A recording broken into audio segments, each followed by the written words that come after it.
menemukan bagaimana para rasul menyebut nama Tuhan Yesus dan di dalam kehidupan dan pelayanannya. Nah, sepanjang 3 minggu sampai minggu ketiga ini kita sudah membahas 3 kali khotbah mengenai in the name of Jesus Christ. Harap saudara masih ingat ya, jangan cepat-cepat dilupakan, oke? Pada Kisah Rasul pasal yang ketiga kita membahas bagaimana in the name of Jesus dinyatakan oleh Rasul Paulus, oleh Rasul Petrus dan Yohanes di dalam kehidupan sehari-hari ketika dia melihat seorang yang lumpuh, kemudian tiap-tiap hari dia tunggu di gerbang pintu bait Allah, meminta-minta mengemis di sana. Dan tiap-tiap hari orang lewat di tempat pintu gerbang itu menuju ke bait Allah untuk berdoa pada waktu jam doa. Semua seperti ordinary life, semua seperti sudah teratur. Yang mengemis datang untuk mengemis tiap-tiap hari. Yang mau berdoa datang ke bait Allah berdoa pada jam doa. Semua jalan seperti biasa. Tapi waktu Petrus dan Yohanes pergi ke bait Allah, bertemu dengan orang yang lumpuh itu, dan di dalam nama Tuhan Yesus, Petrus dan Yohanes memberikan sesuatu yang breakthrough yang tidak pernah terpikirkan oleh orang-orang yang lalu lalang di bait Allah tiap-tiap hari. Maka kita melihat pergerakannya, saudara, movingnya dari saying, expecting sampai praising God. Yaitu orang lumpuh itu dia cuma saying, melihat tiap hari, melihat orang, siapa ini yang mau berhenti sebentar, kemudian kasih koin kepada dia karena dia seorang pengemis. Dia hanya saying dia juga sambil lalu sebagaimana orang juga berlalu dengan biasa tiap-tiap hari. Tapi waktu itu datang Petrus dan Yohanes berkata, "Look at me." Waktu kalimat "look at me", maka orang lumpuh itu expecting something. Oh, ada seorang yang suruh saya memperhatikan dia. Sekarang saya perhatikan dia, expecting something, expecting silver and gold, expecting sesuatu yang dia dapatkan dari koin-koin uang yang bisa dia dapatkan. Tetapi Petrus dan Yohanes berkata, emas dan perak tidak ada padaku, tapi in the name of Jesus of Nazareth. Pertama kali muncul sebutan in the name of Jesus Christ. Maka Petrus dan Yohanes berkata, di dalam nama Tuhan Yesus bangkitlah. Maka orang itu wake up, kemudian walking and praising God. Dari sekedar saying menjadi expecting, lalu menjadi praising God. Ini sesuatu yang dahsyat. Mari kita berdoa supaya nama Tuhan Yesus, nama yang menjadi perlindungan kita, nama yang membuat kita hidup di dalam dunia sehari-hari, bukan sekedar saying, bukan sekedar expecting something, tetapi menjadikan kita bisa praising God karena kita melihat tangan Tuhan bekerja di dalam sepanjang hidup kita. Itu khotbah 2-3 minggu yang lalu sudah kita bahas. Khotbah minggu lalu kita membahas mengenai Kisah Rasul 8 dengan tema belong to Jesus. Karena di dalam konteksnya adalah para orang-orang yang percaya di dalam nama Tuhan Yesus, kemudian menerima baptisan di dalam nama Tuhan Yesus. Apa arti baptisan di dalam nama Tuhan Yesus? Artinya adalah belong to Jesus. Kita dilepaskan dari kuasa gelap, dilepaskan dari kuasa kejahatan, diampuni dosa kita sehingga kita boleh menjadi belong to Jesus. Bukan sekedar identity, tapi juga transformation. Kemarin dalam Bible study di Durham kita membahas mengenai why soul matters. Mengapa soul itu sesuatu yang penting perlu kita perhatikan. Lalu Harry bertanya, wow, saya baru nangkep kali. Berarti hidup kita harusnya surprise, bukan sekedar hanya dari 0 ke 1, tapi dari 1 ke 2, 2 ke 3, 3 ke 4. Saya bilang yes, itulah hidup Kristen. Kadang hidup Kristen kita berpikir sekedar dari 0 tiba-tiba menjadi 1. Wow, kita senang sekali. Tapi kalau sudah 1 menjadi 2, 3, kita anggap biasa. Tidak seperti itu, saudara. In the name of Jesus, menjadikan hidup kita bukan sekedar dulu belum Kristen, lalu jadi Kristen, seakan-akan dari 0 menjadi 1. Wah, kita praising God. Tapi setelah jadi Kristen, kok biasa aja. Dari satu ke dua, balik lagi ke satu, jangan-jangan. Kedua, lalu ketiga, balik lagi ke dua. Kok kita anggap biasa? Tidak. In the name of Jesus, menjadikan kita boleh mengalami kasih setia Tuhan yang tidak habis-habis. Tidak habis-habis sampai kita bertemu dengan Dia. Itu yang kita pelajari dari Kisah Rasul 8. Dan hari ini kita akan menutup Kisah Rasul pasal 8 dengan tema yaitu perbandingan antara magic dengan sign dan heart dan money, antara magic dengan tanda, kemudian antara hati dan uang, yaitu perbandingan antara Simon dengan Filipus dan Simon dengan Rasul Petrus, sebagaimana kita melihat di dalam Kisah Rasul pasal 8. Mari Bapak Ibu Saudara sekalian, saya ajak kita membaca sekali lagi Kisah Rasul pasal 8. Kisah Rasul pasal 8, pertama-tama kita melihat perbandingan antara Filipus dengan Simon yang berada di Samaria. Tuhan memimpin, Roh Allah memimpin Filipus mengabarkan Injil pergi ke Samaria. Ini merupakan prinsip Alkitab yang penting dan saya harap kita merenungkannya sehingga baru kita boleh mengalaminya di dalam perjanjian Tuhan. Pertama-tama kita membaca Kisah Rasul 8, Kisah Rasul 8 ayat yang ke-6. Kisah Rasul 8 ayat yang ke-6. Kita tidak akan baca sekali lagi keseluruhan, tapi membaca beberapa ayat yang kita menjadikan fokus. Kisah Rasul 8 ayat yang ke-6. Demikian firman Tuhan. Ketika orang banyak itu mendengar pemberitaan Filipus dan melihat tanda-tanda yang diadakannya, mereka semua menjadi bulat dengan bulat hati menerima apa yang diberitakannya itu. Lalu kita baca lagi Kisah Rasul 8, Kisah Rasul 8 ayat yang ke-9. Seorang yang bernama Simon telah sejak dahulu melakukan sihir di kota itu dan mentakjubkan rakyat Samaria serta berlagak seolah-olah ia seorang yang sangat penting. Mari kita sekali lagi berdoa sebelum kita renungkan bagian ini. Tuhan Bapa di dalam surga, kami mohon sekali lagi Roh-Mu yang kudus mencerahkan hati dan pikiran kami. Jadikanlah kami orang-orang yang berbahagia ya Tuhan, karena kami ingin mendengar firman-Mu dan memelihara di dalam hidup kami. Karena manusia hidup bukan dengan roti, nasi, dan makan minum, tapi terlebih lagi kami memerlukan firman-Mu yang menghidupkan hidup kami. Pimpinlah kami ya Tuhan dan berkati kami. Dalam nama Tuhan Yesus kami berdoa. Amin. Nah saudara, di dalam ayat yang kita baca tadi ada perbandingan antara Filipus, seorang hamba Tuhan yang dipimpin Roh Kudus memberitakan tentang kerajaan Allah dan tentang nama Yesus Kristus. Itu dikatakan dalam Kisah Rasul 8. Dan waktu dia memberitakan Injil Kerajaan Allah, memberitakan nama Tuhan Yesus Kristus, maka pada saat itu juga Filipus dipakai oleh Tuhan untuk menyatakan tanda-tanda. Nah, tanda-tanda merupakan satu istilah yang khusus dipakai oleh Alkitab, baik di dalam Kisah Rasul maupun khususnya di dalam Injil Yohanes. Semeion, nanti menjadi kata semeia, kemudian menjadi kata semiotik di dalam perkembangan dunia modern, menjadi semiotik, tanda. Maka apa yang dilakukan oleh Filipus dengan keajaiban pekerjaan Roh Kudus, menyembuhkan orang sakit, menghibur orang, dan membawa orang bertobat kembali kepada kebenaran. Semua yang dikerjakan itu disebut dengan istilah tanda. Disebut dengan istilah tanda. Ini yang menarik. Disebut dengan istilah semeion.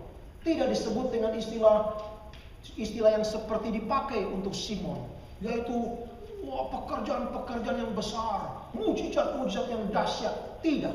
Tapi Alkitab memakai istilah tanda. Ini sesuatu yang menarik, saudara. Kalau kita bandingkan dengan Simon adalah seorang yang orang Samaria, di mana Samaria merupakan tempat pertemuan berbagai agama, berbagai macam ide, termasuk sihir-sihir dari Persia, kumpul semua di Samaria. Dan Simon mempraktekkan magic atau sihir. Dan waktu dia mempraktikkan magic itu dikatakan dia seorang yang penting. Sampai dia bisa berlagak seorang yang penting. Bahkan dia disebut sebagai seorang yang kuasa besar. Saudara bayangkan. Tapi Filipus mengerjakan pekerjaan Tuhan tidak disebut dengan kata-kata Filipus kalau seorang yang punya kuasa besar, begitu hebat dan penting. Tidak. Tapi dinyatakan dia melakukan tanda-tanda. Nah, ini perbedaan antara seorang yang hidup di dalam nama Tuhan dengan yang tidak, saudara. Perbedaan yang jelas. Seorang yang sadar dia melayani Tuhan, dia sadar dia diselamatkan di dalam anugerah Tuhan Yesus. Apapun hidupnya yang dia kerjakan, baik pekerjaan-pekerjaan yang seakan-akan biasa, maupun pekerjaan-pekerjaan yang seakan-akan seolah-olah luar biasa, semua itu disebut dengan istilah tanda-tanda, saudara. Disebut dengan istilah sign, tanda. Ini perbedaannya, saudara. Dengan orang yang melakukan sihir, melakukan seakan-akan tindakan-tindakan yang seakan-akan begitu luar biasa. Dia disebut sebagai orang yang great power, orang yang sangat penting dan sebagainya. Sehingga dia layak menuntut uang dari orang-orang yang melihat, orang-orang yang dia layani, dia tuntut uang. Itu yang dilakukan oleh Simon. Nah, kalau gitu apa perbedaannya, saudara, antara tanda-tanda dengan magic? Di mana perbedaan? Kenapa dikatakan Kisah Rasul membedakan Filipus dengan Simon dengan perbedaan sign dan magic? Kalau sudah perhatikan kata magic, mageo, dari kata Gerikada kemudian berasal dari Persia, dengan sign yaitu semeia, sign semeia dalam bahasa Gerikada. Kalau kita bicara sign, saudara, seperti kita tadi mau belok dari arah sebelah sana menuju ke jalanan ke Bayview, kita melihat belok ada banyak tanda sign, termasuk sign tanda seperti ini, dilarang belok atau boleh belok pada hari sekian, tidak boleh belok pada hari sekian. Itu adalah sign. Itu adalah sign. Dunia barat mulai belajar, di dalam peradaban barat, kebudayaan barat mulai belajar pentingnya arti sign berasal dari Alkitab, saudara. Dari Alkitab kita melihat mengenai sign, kemudian dikembangkan oleh seorang bapak gereja yang bernama Agustinus. Agustinus khusus di dalam bukunya Christian Doctrine bicara mengenai apa arti sign, apa arti sign. Maka di dalam peradaban barat yang kemudian dipengaruhi oleh kekristenan, sign menjadi sesuatu yang penting. Sign menjadi penting. Kepentingan daripada sign adalah, pertama, sign adalah sign. Artinya dia penting. Tapi pentingnya dia hanya sebagai sign, sebagai tanda. Tidak lebih dari itu. Maka sign mempunyai kepentingan sebagai tanda. Tapi tanda itu menunjuk kepada sesuatu yang lain. Tanda itu menunjuk kepada sesuatu yang mau dia tunjuk, itu artinya tanda. Kalau kita melihat tanda stop misalnya, maka yang dia mau tunjuk kepada kita adalah kita berhenti. Karena apa? Ada mobil yang akan jalan ke sana. Sehingga kalau kita tidak stop dulu, maka ada mobil yang lewat, akan terjadi accident. Jadi bukan sekedar tanda itu. Maka pada waktu saya pertama kali tahun berapa ya, kesini kembali, saya lupa itu mungkin tahun 2000 atau 2001, pertama kali saya coba ambil test drive. Gagalnya stop sign, saudara. Sebab kita kalau di Indonesia nggak ada stop, adanya langsam, saudara. Langsam itu bahasa apa, saudara? Bahasa Belanda. Belanda betul ya. Jadi nggak usah berhenti, lewat begitu. Begitu lewat, you fail, dia bilang. Saya bilang kenapa? Aman kok. Bukan soal amannya. You harus hormati sign.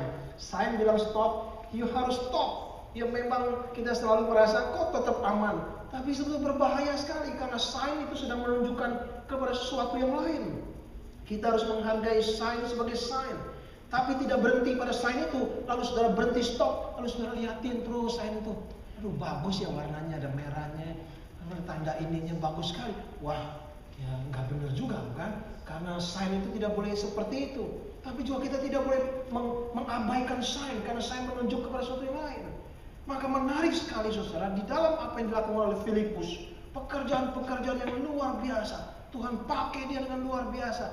Tapi itu disebut tanda. Karena apa yang dilakukan itu mau menunjuk kepada sesuatu yang lebih penting. Menjadi sesuatu yang lebih, yang realita yang sesungguhnya. Mau membawa kita kepada realita sesungguhnya. Yaitu Yesus Kristus. That boy. Itulah orang yang mau melayani Tuhan. Bahwa hidup kita hanya sebagai tanda. Kita hanya melalui hidup kita harap orang bisa dibawa kepada Kristus. Itulah bedanya tanda dengan magic. Kalau magic, seseorang berusaha menipu, karena dari kata magic, saudara, kalau sudah mempelajari di dalam konteks Persia, itulah sesuatu yang memang disebut juga dikaitkan dengan trik, yaitu sesuatu yang bersifat deceive, sesuatu yang bisa menipu. Lalu seorang merasa seakan-akan dia orang yang hebat, orang yang besar, lalu membawa orang lain terikat kepada dirinya seseorang itu, terikat kepada dirinya orang yang melakukan perbuatan yang hebat dan besar itu.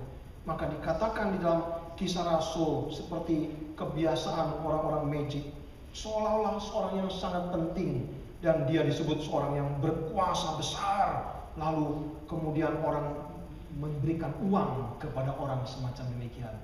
Tidak demikian dengan orang yang melayani Tuhan. Kita hanyalah tanda yang kita mau supaya orang itu dibawa kepada yang mau ditunjukkan oleh tanda itu, yaitu realita yang sesungguhnya, yaitu Tuhan Yesus Kristus. Sekali lagi, seorang yang melayani Tuhan, gereja bukan tempat terakhir, saudara. Kalau gereja tidak membawa saudara kepada Yesus Kristus, maka gereja tidak menjalankan tugas panggilan. Kalau orang Kristen tidak membawa setiap orang yang lain kepada Yesus Kristus, Tuhan, Anak Allah yang tunggal, kita tidak berfungsi seperti yang Tuhan mau. Kita hanyalah tanda. Seberapa besar hebatnya tanda itu, hanya tanda. Seberapa pentingnya tanda itu, tetap dia hanya tanda yang sedang mau membawa kepada sesuatu yang lain. Sign and reference. Itu sebabnya saudara, di dalam kalau saudara ingin mempelajari bahasa, mempelajari teori bahasa, mempelajari teori filsafat dan sebagainya, sign and reference menjadi tema yang sangat penting, saudara, karena mereka belajar dari Alkitab. Tapi sayangnya seringkali kita coba menggantikan tanda, seakan-akan kita menjadi realita yang paling akhir, seakan-akan kita menjadi tujuan yang akhir. Tidak, tujuan yang akhir kembali kepada Yesus Kristus Tuhan. Dia yang menebus kita, dia yang mati untuk kita. Maka Paulus pun berkata, dan rasul-rasul, saya tidak mati untuk engkau, tapi Yesus Kristus yang mati untuk kita.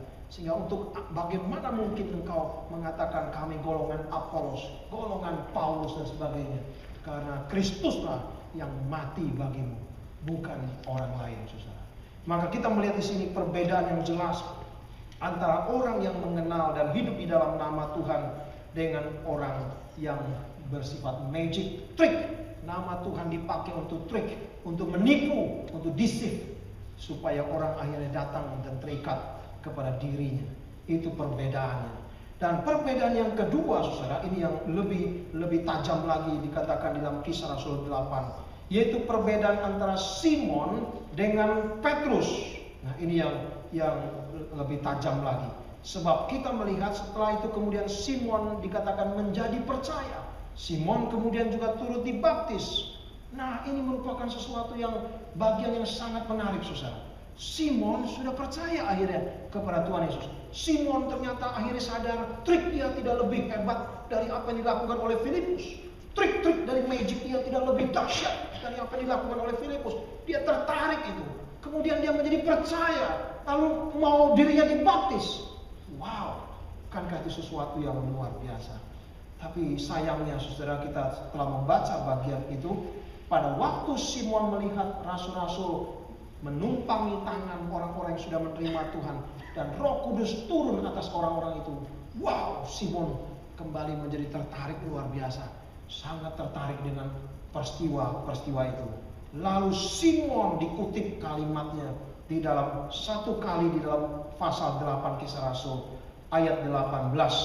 Mari kita lihat Kisah Rasul 8 ayat 18. Ketika Simon melihat bahwa pemberitaan Roh Kudus terjadi oleh karena rasul-rasul itu menumpangkan tangannya, ia menawarkan uang kepada mereka serta berkata, berikanlah juga kepadaku kuasa itu, supaya jika aku menumpangkan tanganku atas orang, ia boleh menerima Roh Kudus.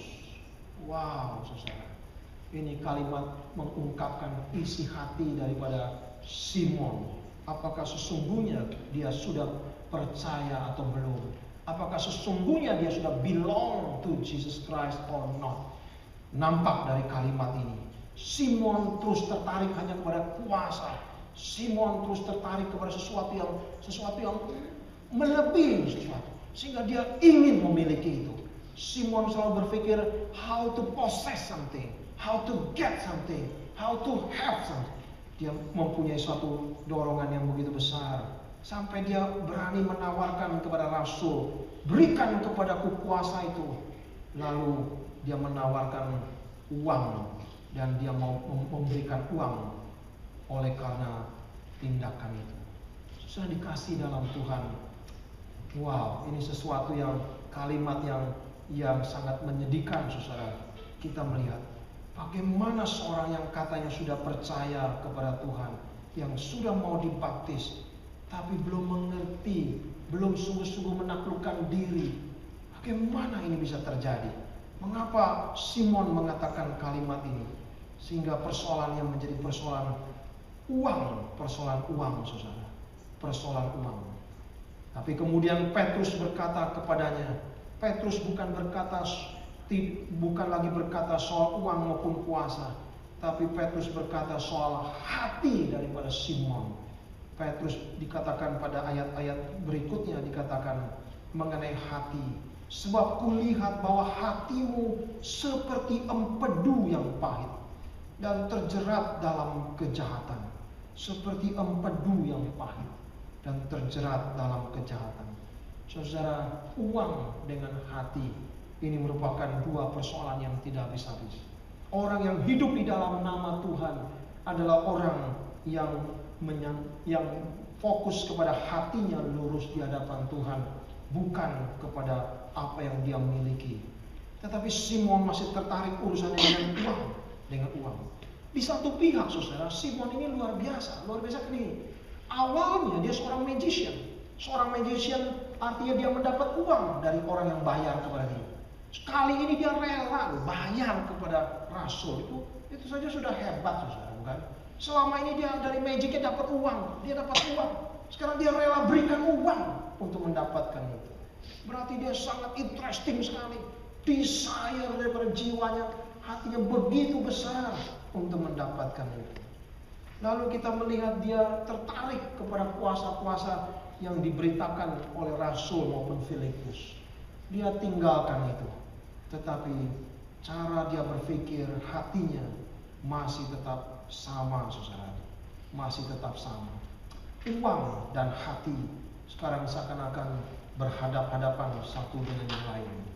Ini sesuatu yang luar biasa, ya. Di-compare, diperbandingkan dalam Kisah Rasul pasal 8. Lalu pertanyaan kita, apakah Simon sungguh-sungguh sudah percaya atau belum? Ketika Petrus berkata mengenai Simon, hatinya seperti empedu yang pahit, terjerat dalam kejahatan. Maka sebetulnya dua kata ini dipakai dalam Perjanjian Lama, menunjukkan kepada hati dari orang yang masih belum ada pengampunan. Hati dari seorang yang belum dibereskan, saudara. Belum mengalami the broken spirit. Belum mengalami hati yang hancur di hadapan Tuhan. Tapi hati menjadi pahit. Kalimat ini mirip dengan perkataan firman Tuhan kepada Firaun. Firaun, Tuhan panggil melalui Musa, bawa umatku keluar dari Mesir. Firaun mengeraskan hatinya, mengeraskan hatinya, sampai Alkitab berkata, Tuhan Allah kemudian keraskan hatinya sekalian. Alkitab tidak berkata pada awalnya langsung Tuhan yang mengeraskan hati Firaun, tidak. Tapi Firaun mengeraskan hatinya terlebih dahulu, maka Tuhan sekarang biarkan itu terjadi. Saudara, kalau kita mempunyai keinginan sesuatu, lalu keinginan yang tidak sesuai dengan kehendak Tuhan, tapi itu malah jadi, itu malah berbahaya, saudara. Jikalau kayak Firaun, dia mengeraskan hati, berani melawan perintah Tuhan. Dia sudah lihat tulah demi tulah. Dia sudah lihat plek demi plek yang terjadi di Mesir. Tapi dia sengaja keraskan hati. Lalu Tuhan izinkan sekalian keraskan hati dia.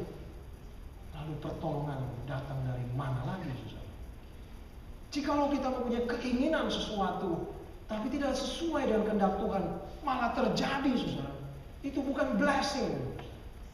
Jikalau kita mempunyai keinginan yang tidak sesuai dengan kebenaran, tidak sesuai dengan keadilan Tuhan, lalu terjadi, Saudara, jangan kira itu berkat daripada Tuhan.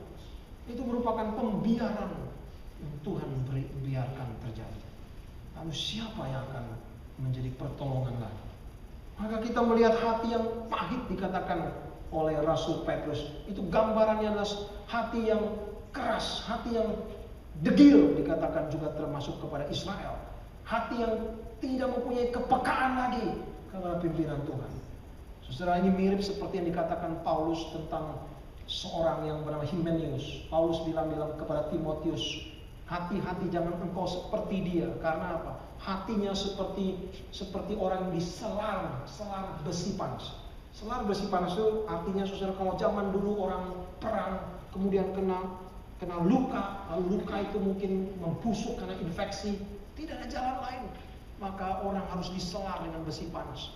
Satu besi ditaruh di perapian yang paling panas, kemudian ditempelkan di luka itu supaya tidak infeksi menjalar kemana-mana. Waktu ditempelkan, begitu sakitnya, panas, lalu mati semua. Syaraf-syaraf di sekitar bagian luka itu menjadi mati, menjadi kebal. Itu digambarkan oleh Rasul Paulus. Hati yang menjadi kebal, tidak lagi mempunyai kepekaan kepada kasih karunia Tuhan, tidak mempunyai kepekaan. Simon begitu enteng sekali. Dia hanya tertarik kepada orientasi hidupnya tetap sama. Jadi apakah dia sungguh-sungguh sudah percaya atau belum? Atau dia sekedar ikut-ikutan? Pada waktu orang banyak berpaling dari dia, berpaling lagi, tidak lagi tertarik kepada trik-trik magic dia, lalu mendengarkan Injil Kerajaan Allah, mendengarkan tentang Yesus Kristus. Lalu Simon jadi mungkin ikut-ikutan karena dia seorang yang sangat tertarik kepada soal kuasa. Dia coba mau mendapatkan kuasa itu, tapi hatinya sudah seperti diselar besi panas, kebal, tidak lagi ada kepekaan, saudara, tidak lagi ada sensitif lagi. Itu sesuatu yang menakutkan. Dan Petrus mengatakan, hatimu seperti empedu terjerat dalam kejahatan. Ini gambaran seorang yang juga idolater, seorang yang menyembah berhala di dalam perjanjian lama. Bukan saja seorang yang menggambarkan hatinya yang menjadi kebal, tidak lagi ada kepekaan, susah, tapi juga menyatakan seorang yang masih menyembah kepada berhala. Saudara, seorang profesor membuat satu buku yang menarik dari disertasi dia mengenai soal bagaimana pekerjaan setan terhadap perkara ini. Kita melihat dalam magic ada dua kemungkinan di dalam konteks Persia itu. Ada magic yang hanya bersifat trik seperti sulap, tetapi tujuannya memang menipu orang lain. Mungkin seperti hipnotis yang dipakai untuk menipu orang lain. Mungkin sesuatu yang dipakai untuk mengelabui orang lain. Tetapi juga mungkin magic berkenaan dengan kuasa setan, berkenaan dengan kuasa kegelapan. Sehingga ada dua kemungkinan dilakukan juga oleh Simon. Apakah Simon hanya seorang yang tertarik kepada kuasa, tertarik kepada sesuatu yang hebat, merasa dirinya hebat? Mungkin zaman sekarang bukan magic, mungkin zaman sekarang adalah kedudukan, mungkin zaman sekarang adalah kekayaan dan sebagainya. Sehingga kita merasa menjadi orang yang begitu penting, sangat penting. Tapi juga ada unsur permainan setan di dalamnya. Ada beberapa bagian-bagian yang bisa menunjuk di dalam Kisah Rasul pasal 8, yaitu mengenai di situ dikatakan oleh Rasul Petrus di dalam ayat 20. Petrus berkata kepada Simon, binasalah kiranya uangmu itu bersama dengan engkau, karena engkau menyangka bahwa engkau dapat membeli karunia Allah dengan uang. Binasalah kiranya uangmu itu. Di dalam bahasa Inggris dikatakan binasalah kiranya uangmu itu bersama dengan engkau. Kata binasa di sini, saudara, merupakan satu kata yang khusus dipakai dalam perjanjian lama dan perjanjian baru mengenai hukuman Tuhan khususnya kepada penyembah berhala. Hukuman ini bisa terjadi secara fisik, secara langsung, atau bisa merupakan hukuman yang eternal di dalam kebenaran Tuhan. Sejak peristiwa Ananias dan Safira di dalam Kisah Rasul pasal yang kelima, kita melihat tidak lagi nampak Tuhan menghukum langsung secara fisik, tetapi kalimat ini mempunyai makna juga semacam eternal judgment. Dan Simon bisa bereaksi ketakutan dalam hal ini, sehingga kata ini dipakai khusus penghukuman bagi mereka yang menyembah berhala, bagi mereka yang bermain-main dengan kuasa kejahatan, dengan roh-roh yang jahat, Jadi kalimat ini merupakan kalimat yang khusus dipakai di dalam Alkitab mengenai kata binasa. Dan binasa tidak langsung Simon langsung tergeletak mati, tidak. Tapi bersifat eternal judgment. Simon sadar itu, saudara. Maka Simon langsung berkata, hendaklah kamu berdoa untuk aku kepada Tuhan, supaya kepadaku jangan kiranya terjadi sesuatu yang apa yang telah kau katakan itu. Saudara, Simon menangkap itu. Sehingga kita melihat, saudara, di sini seorang yang dikuasai oleh kuasa kegelapan mempunyai satu ciri yang sama, yaitu fokus kepada dirinya sendiri. Orang yang dikuasai oleh ambisi yang besar, oleh nafsu yang besar, keinginan yang besar, apakah di-influence oleh the evil spirit atau tidak, fokusnya kepada dirinya sendiri, seakan-akan dia menguasai segala sesuatu, seakan-akan dia bisa kontrol termasuk pekerjaan Roh Kudus dengan uang. Itu merupakan kekejian bagi Tuhan. Lain dengan kita melihat seperti Filipus, lain seperti Rasul Petrus yang hanya melakukan tanda membawa orang kepada Kristus, membawa orang kepada Kristus. Saudara dikasih dalam Tuhan, kalau saya perhatikan di dalam bagian ini menarik sekali. Kenapa uang di-compare dengan hati, saudara? Kenapa uang di-compare dengan hati? Di satu pihak, saudara, saya kembali dikejutkan di bagian ini. Diingatkan komitmen lagi. Bagaimana Paulus dan Petrus berkata kepada orang yang lumpuh itu, emas dan perak tidak ada padaku. Gereja tidak pernah bermain-main soal emas dan perak. Gereja tidak pernah memakai emas dan perak membawa orang kepada Kristus. Tidak. Tapi in the name of Jesus Christ, gereja harus bertumbuh berdasarkan sumber dan apa yang Tuhan berikan. Dan tidak boleh kita memakai di luar daripada itu. Gereja harus berdiri di dalam panggilan dan menjalankan panggilan sesuai dengan apa yang Tuhan berikan. Itu luar biasa, saudara. Sejak awal kita melihat dengan tegas rasul-rasul seperti itu. Demikian pula waktu Simon ingin memberikan uang kepada Petrus. Bukan berarti Petrus Yohanes tidak butuh uang. Mereka hidup di dalam kerajaan Romawi. Mereka hidup dalam sistem yang mirip dengan sistem kita. Ada sistem keuangan yang sudah komplit, luar biasa. Sampai hari ini para sosiolog mempelajari mengenai Roman Empire. Tidak habis-habis mereka kagum sistem yang sudah dibangun, yang kita ikuti sampai hari. Kenapa ada senator mulainya dari Roman Republic? Kenapa ada sistem DPR representatif? Mereka mulainya dari Roman Empire. Luar biasa idenya, saudara. Luar biasa mempengaruhi sampai abad ke-21. Mereka hidup di dalam zaman seperti itu. Tapi mereka clear jelas bahwa gereja adalah gereja. Panggilan Tuhan adalah panggilan Tuhan. Kita harus menjalankan semua panggilan Tuhan harus sesuai, sejalan dengan natur panggilan itu. Ini sesuatu yang sangat dahsyat. Tapi di bagian lain, saudara, kita melihat bukan berarti rasul-rasul tidak lagi bersentuhan dengan masalah uang. Rasul Paulus, saudara, kalau membaca surat-surat Paulus, juga di dalam Kisah Rasul nampak nantinya bagaimana Paulus bagaimana Paulus menggerakkan jemaat-jemaat lain. Waktu Yerusalem mengalami kemiskinan, waktu jemaat Yerusalem mengalami kesusahan karena kekeringan, karena aniaya yang begitu besar, mereka sampai tidak memiliki apa-apa. Paulus bagaimana mengajar kepada jemaat-jemaat yang diberkati oleh Tuhan untuk juga mensupport jemaat Yerusalem sebagai hospitality. Tapi itu bukan merupakan panggilan utama gereja.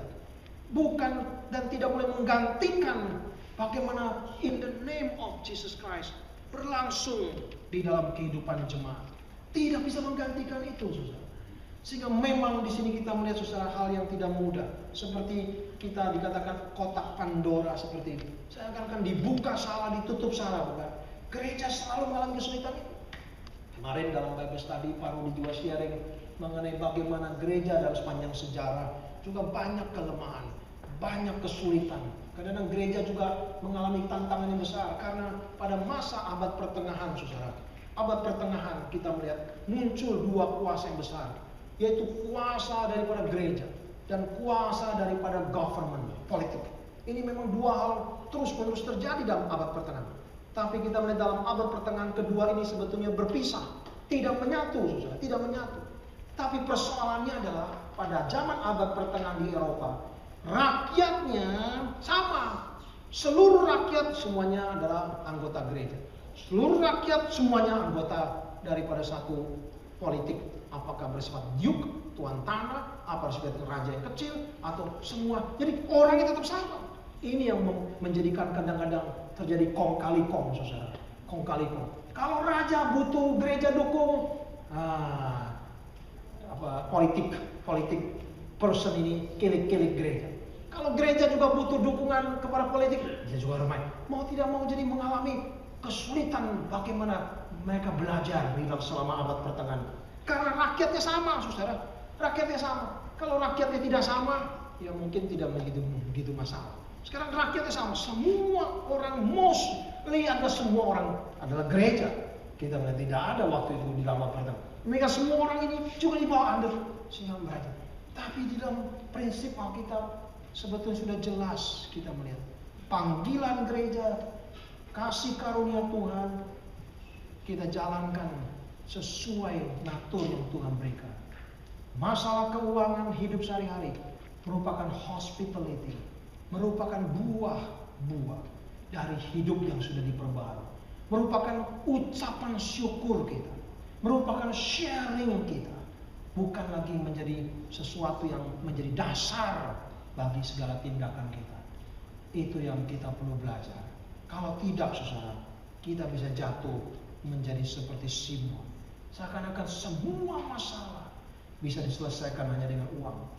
Semua persoalan bisa diselesaikan dengan uang. Tidak. Uang dan apa yang Tuhan berikan kepada kita, kita kelola dengan ucapan syukur. Kita kelola sebagai satu ucapan syukur, hospitality, sharing.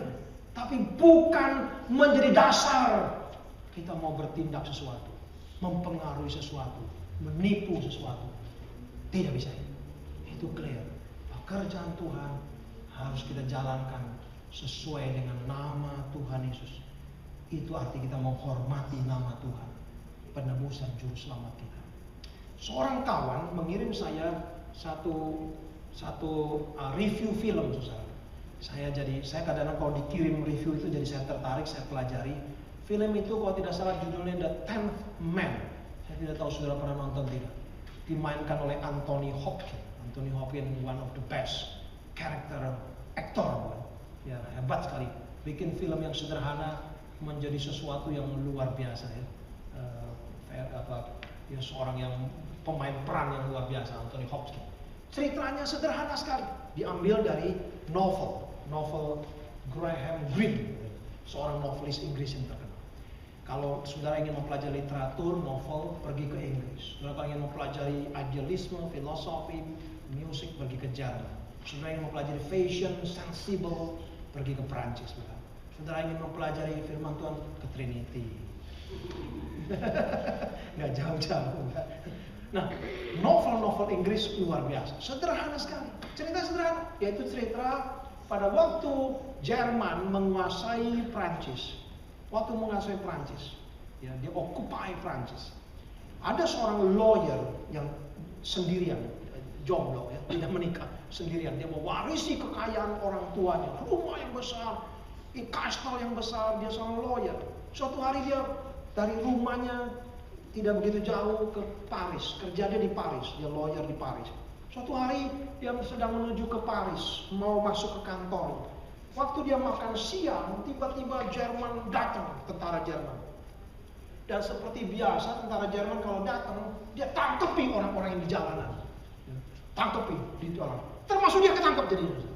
Jadi seakan-akan satu kejutan.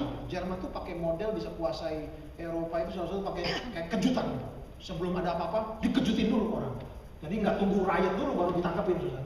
Jadi kadang-kadang orang cuma lagi jalan-jalan, ditangkepin semua. Jadi orang nggak berani, jalan pun nggak berani jadi. Daripada tunggu sudah riot dulu baru ditangkap kan bisa terlambat. Jadi istilahnya banyak kejutan-kejutan seperti itu. Lalu orang ikut ketangkep. Nah lawyer ini bingung, kenapa saya bisa ditangkap seperti ini? Saya tidak melakukan apa-apa. I'm a lawyer, I know the law. Tapi Jerman tidak mau tahu, ini masa perang, bukan masa damai. Akhirnya dia jebloskan ke dalam penjara. Di penjara ada 30 orang, dikumpulin satu penjara. Suatu hari seorang serdadu pimpinan Jerman penjara itu datang. Besok dia bilang, saya akan eksekusi 3 orang. Ini juga semacam kayak kejutan. Di Jerman pakai kejut-kejutan gitu, supaya disaksikan oleh orang banyak. Ada yang dieksekusi gitu. Kalau sudah masuk penjara perang, semuanya enak-enakan ya, semua pada mau masuk betul. Jadi dia bilang, saya butuh 3 orang besok. You cari sendiri 3 orang yang mana, saya tembak besok, eksekusi. Wah, susah bayangkan. 30 orang saling lihat-lihatan semua. Siapa gilirannya besok mau mati? Ya, besok pagi ditembak, dieksekusi. Akhirnya mereka pakai kertas, silang 3, ya, yang lain kosong. Lalu ambil satu-satu. Akhirnya lawyer ini dapat, susah. Tandanya, waduh, dia pusing. Dia lawyer, dia tahu mengenai law. Saya tidak bersalah, sekarang masuk penjara. Terus sekarang mau ditembak mati besok. What the hell? Gimana yang terjadi? Lalu dia ngamuk di penjara itu. Dia bilang, tidak bisa, saya punya uang begitu banyak. Saya punya kastel begitu banyak, saya punya uang sampai 500.000 francs itu. Francs apa? Siapa yang mau gantikan saya dia? Lalu ada seorang pemuda yang sakit-sakitan di situ. Dia bilang, saya gantiin dia. Tapi you tulis warisan.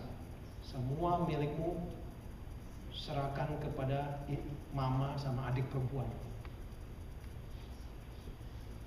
Wah, lawyer lega juga.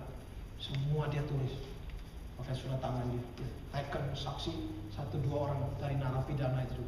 Semua kekayaan dia, semua duit dia, semua rumah castle dia serahin kepada mama dan kakak dia. Sebab pemuda itu bilang, saya juga sakit-sakitan. Saya tidak tahu kapan saya keluar, bisa hidup atau tidak. Saya selama umur hidup miskin. Kalaupun saya keluar dari penjara, saya kembali ke jalanan. Tidak ada tempat. Tapi saya masih punya mama sama punya adik perempuan. Tidak tahu hidup mau bagaimana. Tidak, miskin juga. Ya sudah, saya mati ganti kamu. Yuk kasih semua uang.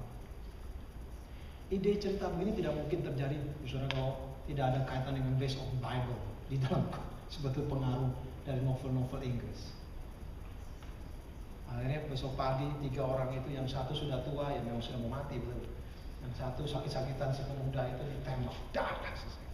3 tahun kemudian Jerman kalah. Dan lawyer ini keluar dari penjara. Uang bisa selesaikan semua. Dalam novel itu dan digambarkan oleh Anthony Hopkins sebagai lawyer yang luar biasa. Mata dia kosong. Sekarang dia keluar hidup ini. Tapi sudah nggak ada duit sama sekali. Nggak ada rumah, nggak ada saudara semua. Uang bisa selesaikan masalah. Dia linglung. Mau kemana? Selesai perang. Lalu dia kembali ke castle dia. Waktu kembali ke castle dia, mama sama anak adik pemuda yang mati itu sudah tinggal di situ. Dan akhirnya seperti kebiasaan zaman perang, mereka suka menampung, saling menolong satu sama lain karena tidak ada kerjaan, tidak ada kehidupan. Akhirnya dia ditampung, tinggal di kamar pembantu rumahnya sendiri. Lalu keluarga ini marah besar dengan orang yang digantiin oleh kakaknya. Sehingga lawyer tidak berani mengaku dirinya sebagai orang itu. Ya hilang hidup. Saudara, novel itu menarik sekali, tapi akhirnya juga menyedihkan. Menyedihkannya suatu hari datang seorang penipu mau mengambil warisan dari si orang ini, ngaku dirinya sebagai lawyer.